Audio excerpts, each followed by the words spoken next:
Bonjour et bienvenue dans À travers le projecteur, le podcast où chaque invité nous partage son film préféré. Vous pouvez retrouver ce podcast dans toutes les plateformes de streaming, Spotify, Deezer, Apple Podcasts, SoundCloud et même YouTube. Je suis Ciné-Touga et aujourd'hui on va traverser l'océan Atlantique pour atterrir au Canada et plus précisément au Québec, à Montréal, puisqu'on a l'honneur d'avoir Marie de Ivre de Culture. Comment tu vas? Salut, bah écoute, ça va très bien. Merci de m'inviter sur ton podcast. Non, merci à toi déjà d'avoir accepté de te prêter au jeu du podcast en parlant de ton film préféré. Mais avant de commencer un petit peu à parler de ton film préféré, présente-toi un petit peu pour toutes les personnes peut-être qui ne te connaissent pas. Et bah écoute, moi je suis Marie, connue entre guillemets, entre très gros guillemets, sous le nom de Ivre de Culture sur Instagram et TikTok. Et je fais du contenu cinéma sur mes réseaux sociaux. Donc voilà, je donne des recommandations de films à voir, je fais des vlogs cinéma et voilà, j'essaye de parler de ma passion du mieux que je peux. Oui, et tu le fais d'une très bonne manière en tout cas. C'est un super compte. Merci. N'hésitez surtout pas à aller voir ses contenus. Elle fait des posts de fou. Et aussi, pourquoi j'ai parlé du Canada et de Montréal plus précisément? Parce que tu es arrivé là-bas il n'y a pas si longtemps, il y a quelques mois de cela, si je ne me trompe Oui, pas. Et c'est tu ça. nous fais, voilà. Part de ta vie à Montréal. Comment ça se passe un petit peu la vie de l'autre côté de l'Atlantique? Oui, tout à fait. Bah, je suis arrivée à Montréal du coup le 1er juillet dans le cadre d'un PVT. Donc c'est un permis voyage-travail qui me permet de vivre et de travailler sur le territoire pendant 2 ans. Mhm. Et puis bah écoute, ça se passe super bien. Enfin, on n'est pas vraiment dépaysé parce qu'ici au Québec, tout le monde parle français. Donc l'adaptation s'est faite plutôt facilement. Et puis bah du coup, j'en profite aussi pour développer mes opportunités en lien avec le cinéma. Montréal, c'est une ville qui est quand même très riche culturellement. Donc je suis vraiment épanouie ici. Et il y a plusieurs festivals de cinéma. Là en juillet, j'en ai fait un festival de cinéma de genre, fantastique et horreur. Donc c'était super cool de découvrir un festival hors ceux qui sont déjà présents en France. Et puis là, bientôt, il va y avoir 2 festivals de cinéma. Un des plus gros festivals du Québec, qui est le Festival du Nouveau Cinéma, qui arrive très bientôt. Et le Festival de cinéma francophone qui aura lieu en novembre. Ouais, bah parfait. Mais tu vas participer du coup aux deux festivals, c'est acté ou... Alors pour le moment, c'est sûr que je participe au prochain, là, celui qui arrive, parce Mhm. que j'ai une accréditation. Pour le moment, je suis toujours en attente pour celui qui est en novembre. Déjà, 1 sur 2, c'est déjà... C'est déjà super.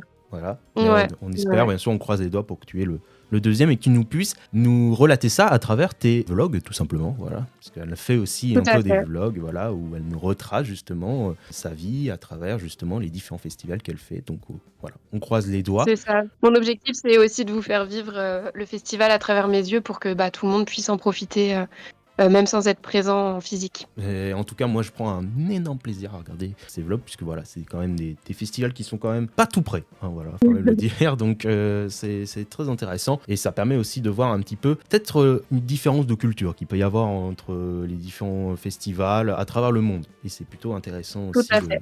de voir ça. Et aussi, ça fait aussi un pont entre l'épisode précédent qui était le fameux hors-série avec Love My Cinema et le Club Savoyard où on a parlé de pourquoi l'instinct ciné-FR est incroyable, puisque j'ai avec moi l'une des fondatrices, on va dire, une qui a fédéré et qui a créé ce hashtag l'instinct ciné-FR. Est-ce que tu pourrais en parler un petit peu plus de pourquoi t'es venu en fait cette idée de hashtag? Bah écoute, honnêtement, je marchais dans la rue et, et je me suis juste dit, oh mais ce serait une super idée de regrouper un peu tous les comptes cinéma français, que on puisse trouver facilement les publications de tout le monde assez facilement. Et du coup, le hashtag, c'était quand même la solution la plus facile parce que comme vous le savez, dès qu'on clique sur un hashtag, on peut voir, on a l'opportunité de voir tous les posts des personnes qui ont mis ce hashtag sous leur publication. Et du coup, je me disais que ça pouvait permettre de fédérer vraiment une communauté, qu'on se retrouve tous et qu'on puisse se soutenir et se supporter grâce à ce hashtag. Et puis du coup, j'en ai parlé à Soupir en Technicolor, donc Flavien, qui était partant sur l'idée et puis du coup qui m'a aidé à partager l'idée, à notre groupe pour qu'on puisse trouver un hashtag pertinent pour regrouper tout le monde. En tout cas, c'est une excellente initiative et en plus, voilà, c'est à l'image un petit peu de l'Insta Ciné-FR. Voilà, on est très solidaires, Oui, c'est vrai, je trouve aussi. on se soutient tous pour qu'on s'élève tous et qu'on puisse être un peu plus visible dans la plateforme Instagram, qui des fois peut être assez compliqué en termes de visibilité, mais justement, voilà, c'est une belle preuve justement que voilà, on se soutient et on veut justement que le, qu'on puisse montrer le cinéma au plus grand nombre à travers justement les différents comptes qu'on a. Et vraiment, en tout cas, merci, je tiens à le dire, d'avoir eu cette initiative. Et voilà, n'oubliez pas, hashtag InstaCinéFR sur Instagram pour retrouver tous les contenus des différents comptes qui sont tous extraordinaires et qui proposent du contenu de très grande qualité sur Instagram, tout simplement. Donc voilà, petite parenthèse. C'est à toi d'en parler. Voilà, c'est toujours bien d'en parler. Parenthèse fermée sur l'Asta Ciné FR et on va maintenant parler de ton film préféré. Mais quel est donc ton film préféré? Mon film préféré, c'est Alabama Monroe. Alors, Alabama Monroe, donc réalisé par Felix van Groeningen, est sorti en 2012 et nous raconte l'histoire de Didier et de Élise, vivant une histoire d'amour passionnée et rythmée par la musique country. Et Didier, lui, joue du banjo dans un groupe de bluegrass country et vénère l'Amérique. Quant à Élise, elle tient un salon de tatouage et chante dans le groupe de Didier. De leur union fusionnelle naît une fille, Mabel, mais je vais arrêter ce résumé ici, puisque je n'ai pas envie de trop en dire sur ce résumé, et surtout d'aller voir ce film. Voilà, je préviens tout de suite, allez le voir avant, puisque c'est quand même un film qui mérite d'être visionné avant d'être écouté par nous et de donner notre avis, puisque je pense que c'est un film qui doit être vu par le plus grand nombre, même si c'est un film qui est relativement peu connu, on peut le dire. Oui, c'est vrai que peu de personnes connaissent ce film. Enfin, je pense que les gens peuvent le connaître de nom sans pour autant l'avoir vu. Je pense que c'est pas le genre de film qui est quand même considéré comme culte. En tout cas, je ne pense pas. Mais voilà, enfin, j'ai tout ce que j'ai à dire. Non, Mais mais sortez les oui, mouchoirs. voilà. Sortez, voilà, c'est ça. Ça va être un grand épisode où on va beaucoup sortir les mouchoirs parce que ça va être, on va parler de choses qui ne sont pas drôles, qui sont quand même assez tristes et qui ont quand même des thématiques assez lourdes et sans trop en dire parce qu'on en réserve pour après. Mais voilà, ce film quand même m'a marqué en tout cas et m'a impacté un petit peu après ce visionnage. Mais la première question que j'aimerais te poser. Pourquoi ce film est ton film préféré? Honnêtement, je pense que c'est parce que je trouve qu'il lie vachement bien par rapport à la mise en scène. Le film est, comment dire, il est construit où on raconte l'histoire du coup de Didier et de Élise dans le passé, présent et futur. Et du coup, il y a une mise en scène qui switch entre le passé, le présent et le futur. Et enfin, plus le passé présent en soi que le futur, mais Il y a un je petit vois peu, ce que je veux dire, il y je a me un tout comprends. petit peu de futur, mais voilà, c'est très rare. Ouais, c'est plus passé présent, c'est vrai. Et oui, du coup, le fait qu'il switch très bien entre les deux, en fait, déjà, de un, ça permet de reprendre notre souffle quand le drame arrive. Et en fait, c'est ça, genre, je trouve que l'histoire, déjà, est quand même très impactante, comme tu l'as cité. Moi, je connais ce sujet que trop bien. Du coup, je pense que déjà aussi, il y a une énorme part de subjectivité. Je trouve qu'il est très bien réalisé et très bien mis en scène dans sa thématique. Il est très juste et puis du coup c'est ça en fait lié avec cette photographie, cette mise en scène et le jeu des acteurs. En fait ça en a fait un film qui m'a vraiment marqué au fil des années et encore aujourd'hui. Est-ce qu'il t'a marqué dès le premier visionnage? Et aussi, autre question, comment tu l'as vu cette première fois justement de ce film? Eh bien, je l'ai regardé en famille. J'étais avec mes parents et on a lancé le film. Et il y avait ma petite sœur aussi. Et en fait, ouais, il m'a vraiment marqué dès le début du visionnage parce que il y avait vraiment un silence mais assourdissant chez moi pendant ce visionnage. Et en fait, je pense que tout le monde essayait de se retenir de pleurer. Et on avait tous, tu sais, quand t'arrives pas à pleurer, enfin que tu veux pleurer mais que tu te retiens et que t'as mal à la gorge. Et Oui, c'est ça, vraiment ça, cette ça sensation. hérite la gorge tellement t'es pris en C'est fait ça. par l'émotion. Oui, je vois ce que tu veux dire. Exactement. Et en fait, bah, moi, j'avais ce sentiment-là. Et en fait, une fois que je suis montée dans ma chambre, bah, j'ai tout relâché et j'ai tout pleuré. Mhm. Et c'est même pas que d'habitude, j'ose pas pleurer devant mes parents parce que enfin, ça me dérange pas, mais c'est vraiment, genre, je pense que le film, j'étais tellement ébahie par ce que je voyais que juste, j'ai pas réussi à pleurer sur le moment. Et c'est seulement après où vraiment, il y a eu un flot qui s'est déversé, quoi. Est-ce que vous avez reparlé un peu de ce film, de l'expérience que vous avez eue de ce film, ou est-ce que c'est juste une connexion qu'il y a eu que pendant ce visionnage-là? Non, ça nous est arrivé d'en reparler par la suite et de tous, on le recommande tous à notre entourage, que ce soit ma mère, mon père ou ma sœur. Ça nous arrive à tous de recommander ce film en tant que film drame qui peut impacter la morale et les consciences. En effet, oui, c'est clair que ça m'a touché aussi, hein, on va y revenir aussi. Ouais, Je pense que c'est vrai que c'est un film qui marque et qui impacte, et c'est vrai que cette sensation de, comme tu disais, de tristesse qui monte, mais qui à la fois est tellement poignante, mais est douloureuse, qui nous met mal aussi, qui nous irrite aussi en même temps. Et c'est un des rares films qui peut provoquer ce genre d'émotion par les thèmes qui en parlent et surtout de sa justesse. ouais. Je pense que vraiment ce film, si on a une définition à donner, c'est pas foncièrement dramatique, c'est plutôt de la justesse que je mettrais dans ce film. C'est quelque chose qui est très bien fait et qui surtout est très juste dans la manière dont il amène les choses. Mais ça, on va y revenir. Mais est-ce que tu avais déjà vu des films de Felix van Groeningen, ou est-ce que c'était ta première approche? Et si oui, est-ce que après tu as vu d'autres de ses films par la suite? Oui, enfin non, c'était le premier film que je voyais de lui. Mais du coup, maintenant, dès qu'il sort un film, bah, je m'intéresse à sa filmographie. J'ai pas tout rattrapé. Je sais qu'il m'en manque, comme Belgica, par exemple, que je n'ai pas vu. Mais bah, récemment, il a sorti, enfin récemment, l'année passée, il a sorti le film Les Huit Montagnes, si je me trompe pas de Ah oui, Les Huit titre. Montagnes, oui, ça je l'avais Ouais, enregistré, je l'avais mis en watchlist de mon côté, et j'avais mis aussi en watchlist Beautiful Boy, où il y oui, a Steve avec Carell Timothée Chalamet. et Timothée Chalamet, voilà. Ouais, ouais, ouais. Est-ce que justement ces films, les autres films, est-ce que tu les considères aussi dans la même veine que Alabama Monroe? Honnêtement, Alabama Monroe, ça a été le film qui m'a le plus impacté de sa filmographie. J'ai vu la merditude des choses et je n'ai pas été autant touchée que ceux qui l'ont vu, mais je pense qu'il faudrait que je me fasse un second visionnage. Et Les Huit Montagnes, pour le coup, je l'ai beaucoup aimé. Il m'a vraiment touchée et je trouve que le film est d'une sensibilité folle. Mais pour autant, ça n'a pas été aussi impactant et dur que Alabama Monroe. Mais d'un côté, Alabama Monroe, mais on le dira sûrement après, mais en fait, c'est adapté d'une pièce de théâtre qui a été écrite par l'acteur principal du film. Et du coup, je pense qu'il y a un lien qui fait que bah, les acteurs se sont vraiment donnés tellement pour cette prestation. Genre, je pense qu'ils ont vraiment donné une part d'eux-mêmes qui fait que le film a une part de réalisme, mais très forte en fait, et que du coup, tout le monde euh, peut comment se je Il- trouve pas le mot, mais Voilà, il peut.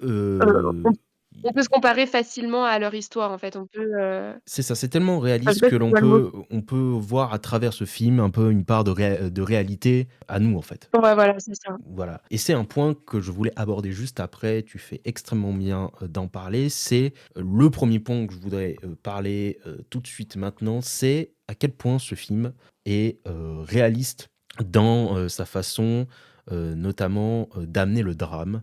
Et il n'en fait pas tout un pataquès que pourraient faire, par exemple, beaucoup de films, notamment des films américains, qui tournerait un peu le volume trop loin, notamment avec une musique qui accentue justement cet effet dramatique.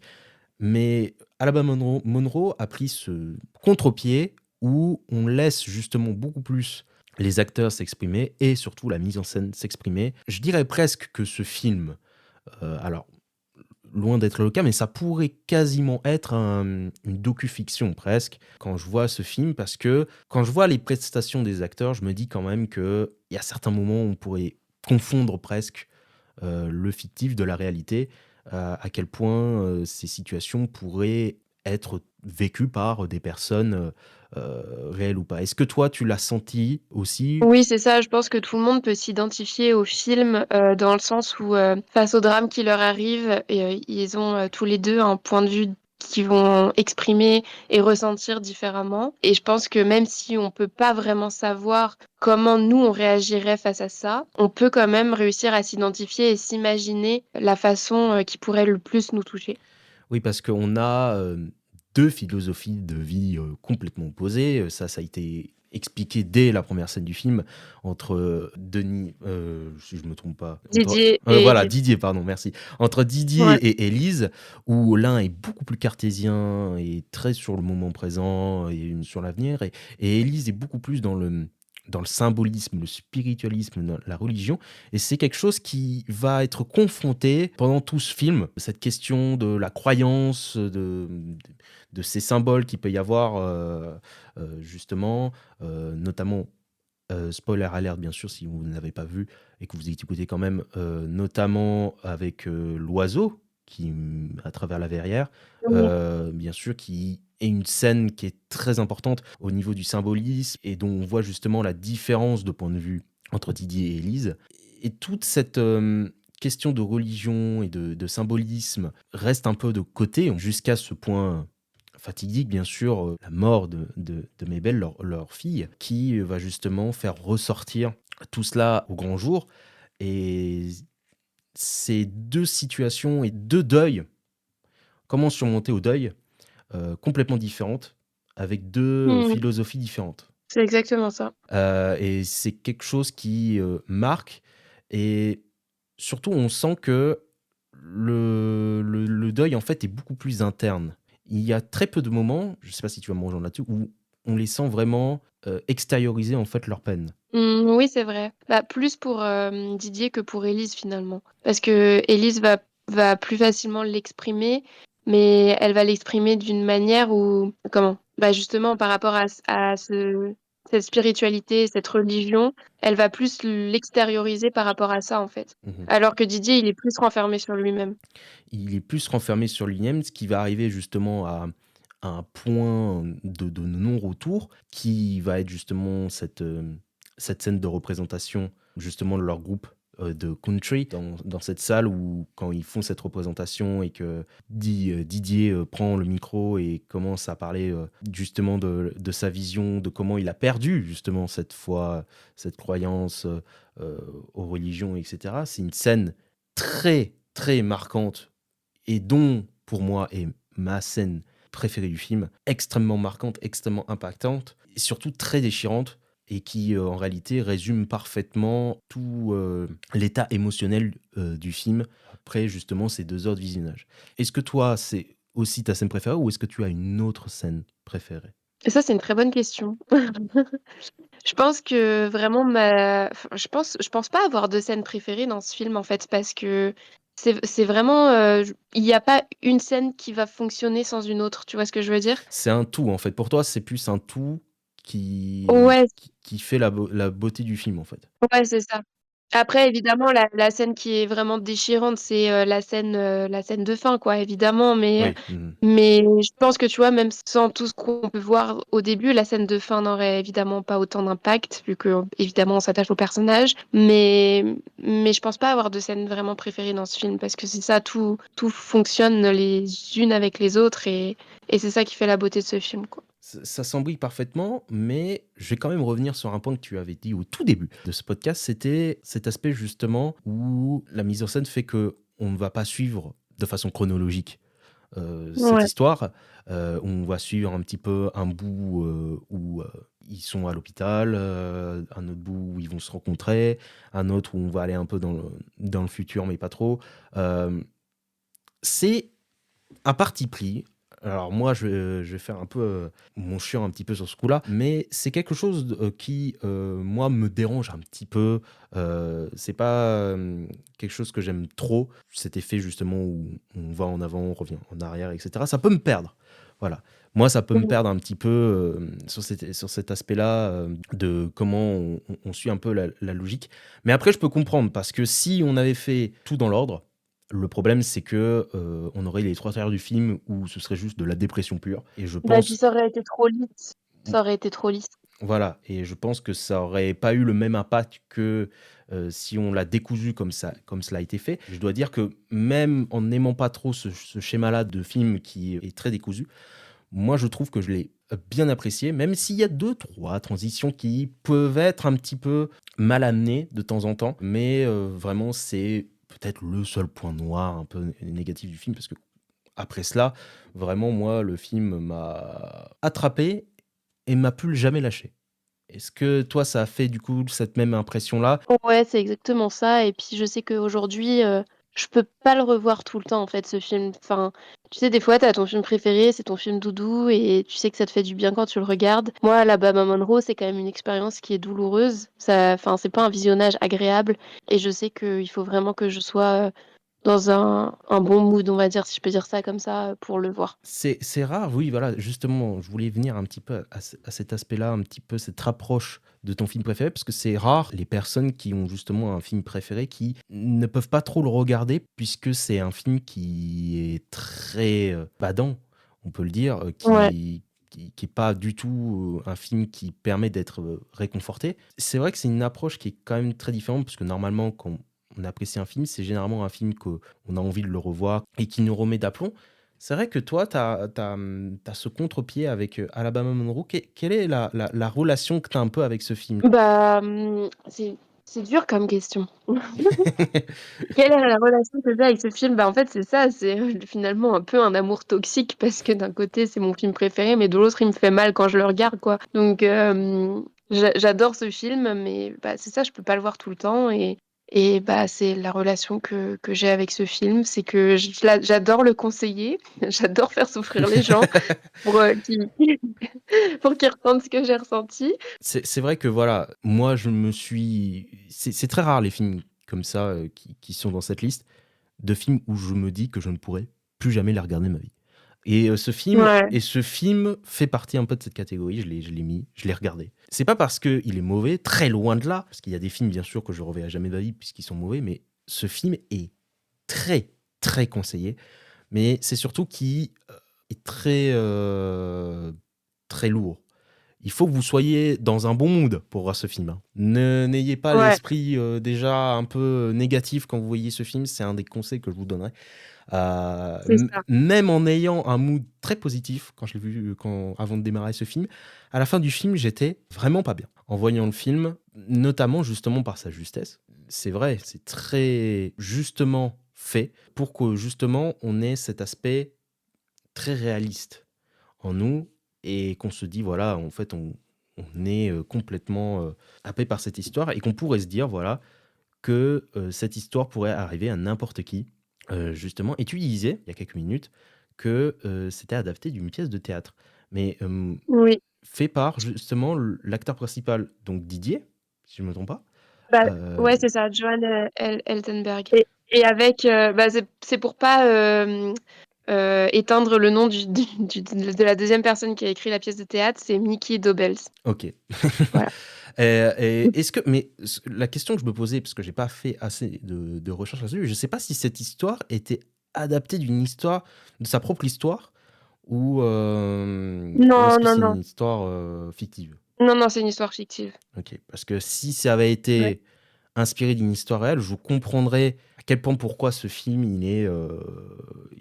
il marche d'autant plus parce que voilà, toutes les scènes qui sont représentées, c'est tellement bien écrit aussi, hein. Faut quand même souligner l'écriture du film qui est extrêmement bonne. Justement, l'écriture de la pièce de théâtre qui justement apporte un énorme source de réalisme et de justesse. Et surtout, le point qui m'a fait un peu marrer un peu dans ce film, oui, ça, dans ce film même, j'ai réussi à me marrer une fois. C'est que j'ai toujours cru, en voyant le film, que ce film était fait aux États-Unis. Ok. Quand on voit le film, on se dit, bah, c'est un film aux États-Unis, oui, il est. Oui, En mais fait, c'est pas ça, c'est parce qu'il y a Alabama dans le nom. Ça vous donne, enfin, je sais plus comment on appelle ça, mais tu sais, c'est le biais cognitif où tu as l'impression que c'est fait aux États-Unis parce que bah t'as Alabama dans le titre. alors oui, mais pas tout à fait parce que quand tu vois un peu les scènes, même la scène d'ouverture ou les scènes où ils sont dans sa ferme, t'as une esthétique qui est très américanisée, je trouve. Je sais pas si ça t'a fait ça, mais en tout cas, moi, quand je voyais sa ferme et tout, tout est tellement américanisé, Oui, avec oui, son c'est vrai. pick-up, Mais parce etc., qu'il est passionné. son drapeau. Et quand bah, je me suis renseigné après le film et qu'on me dit, bah non, c'est un film belge, ah, et que ce film a été tourné uniquement en Belgique, j'étais choqué. Mais c'est vrai qu'au Ouais. début, on n'arrive pas parce que des fois, on décerne que c'est en Europe, mais j'arrivais pas à décerner que ça n'a jamais été tourné aux États-Unis. Et c'est justement aussi Ouais. un point qui est extrêmement fort aussi sur la vision totalement aveugle, comment Didier voit les États-Unis. Il est tellement submergé par les États-Unis, qu'il est tellement aveuglé que même son environnement, même s'il est en Belgique, il a un environnement Bah, extrêmement c'est ça, parce qu'il est américanisé. passionné de bluegrass, du coup, il forme un groupe de country. Je pense que toute sa vie tourne autour de sa passion. Tout tourne autour de sa passion, mais jusqu'à un moment donné, à un point où même sa propre religion se fait détruire. Bah, il a pas de religion, Enfin, Didier. de son culte, Justement, pardon, pas de sa religion, de son culte, on peut dire, parce que ouais, c'est presque un OK. niveau, de religion, presque à ce point, même s'il est contre tout ça. Quand je vois ce film, on est presque à ce niveau-là en fait pour Didier. Même s'il a justement ce côté très cartésien où lui, il est anti-symbolisme presque, on sent qu'il est aveuglé par voilà ce culte de l'Amérique, mais ce culte-là, bah, finit par s'effondrer aussi, Mmh. notamment avec l'histoire d'un remède qui aurait pu sauver leur fille. Ça amènera justement à cette scène finale dont on a un petit peu parlé juste avant. Ouais. Je trouve quand même que Didier ainsi que Élise sont quand même deux personnages, je pense que tu seras d'accord avec moi, mais qui sont déjà très complémentaires, mais surtout extrêmement touchants. Ouais. Bah, et puis encore une fois, on peut autant s'identifier à l'un qu'à l'autre parce que, bah, mine de rien, on a envie de se rattacher à quelque chose pour croire et accepter, le deuil et de l'autre, on peut avoir aussi un esprit, très rationnel et accepter, bah, la mort finalement. C'est exactement ça. Et j'avais pas d'autres points. Est-ce que tu as d'autres points à énumérer un petit peu dans le film? Non, pas tant, mais je trouve ça important quand même de dire aussi qu'en plus d'avoir écrit la pièce de théâtre, c'est lui qui incarnait Didier pour jouer la pièce de théâtre et que du coup, bah, le réalisateur Félix Van Groeningen, il a pensé directement à lui pour reprendre le rôle de Didier pour le film. Et aussi, un point qui est important pour ce film, c'est que, le film tourne énormément autour de la musique. Parce que du coup, Didier est passionné de bluegrass et c'est important de mentionner que Élise va rejoindre son groupe de musique et que du coup, c'est quand même un film musical et que en fait, c'est les acteurs eux-mêmes qui vont interpréter les chansons. Et une anecdote qui est super à savoir, c'est que le groupe, du coup, avec les acteurs, ont fait une tournée mondiale. Et après le film, et du coup, bah ouais, ils ont fait quelques concerts avec la BO du film. Ah oui, ah ouais, ça je savais pas. Incroyable. Donc ils ont vraiment Ouais. parce qu'en plus moi je trouve que leur musique de country était super dans le film. Ouais, que Hem, leurs voix vont oui vraiment bien ensemble. et surtout aussi, chacune des musiques, ce qui est aussi important de le souligner, c'est que chacune de ces musiques amène quelque chose à l'histoire parce elle parle directement à un stade précis de leur, vie justement, le début, le moment de la mort de leur fille, leurs doutes, la fin bien sûr et justement la musique fait aussi, partie intégrante du film en fait et Mmh. il fait partie intégrante du film sans qu'il soit jamais en fond sonore. La musique a ses propres scènes à elle et je trouve que, élever justement, la musique à une entité à part, moi, ça me touche beaucoup. Ouais, je te rejoins. Voilà, donc moi, c'est tout ce que j'avais à dire, sur ce point-là. Est-ce que tu as d'autres anecdotes à nous partager ou est-ce que c'était tout, pour toi? Non, c'est tout ce qui me vient. Je sais que les tatouages d'Élise dans le film ont été dessinés par une artiste. Mais voilà, c'est les seules anecdotes que je connais, autour du film. En tout cas, c'est, un film, pour conclure, allez le voir, mais allez le Oui. voir préparé. Voilà, on vous avertit, soyez prêts Psychologiquement, ouais. psychologiquement. Soyez forts. Voilà, soyez forts parce que même en étant dans un bon mood, dans un bon environnement, vous ressortez pas bien, comme moi je l'étais à la fin. Soyez prêts. C'est un film qui dure à peine un peu moins de 2 heures, mais vraiment c'est une expérience qu'il faut vivre et je pense que il doit mériter plus de visionnage que ça et donc on élève un peu la parole et qu'on dise voilà, allez voir ce film. En tout cas. C'est Totalement d'accord avec ça. et alors dernière petite question, voilà, qui est un petit peu à part. Est-ce que tu as des produits dérivés, peut-être en rapport avec ce film? Bah, j'ai seulement l'affiche du film, c'est tout. D'accord. Donc, Voilà. tu l'affiche du film, t'as même pas, de DVD ou de Blu-ray de lui ou c'était déjà intégré dedans ou pas? Si, j'ai le DVD, mais qui est OK. resté chez mes parents. Du coup, je suis partie à l'autre bout du monde. Et ouais, non, c'est tout. J'ai seulement l'affiche du film. OK, très bien. Voilà. Parfait.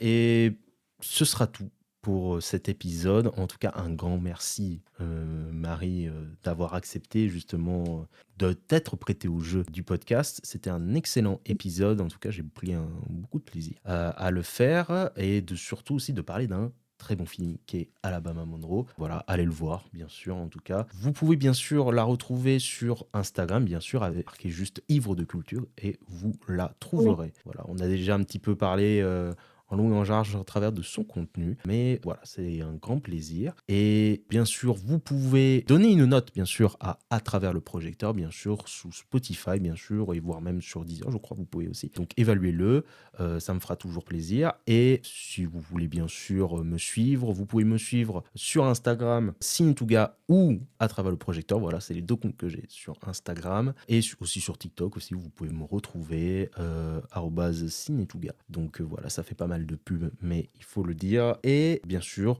si vous n'êtes toujours pas au courant, vous pouvez retrouver à travers le projecteur sur Spotify, Deezer, Apple Podcast, SoundCloud et même YouTube. Et sur ce, je vous dis bye tout le monde et à la prochaine. Salut!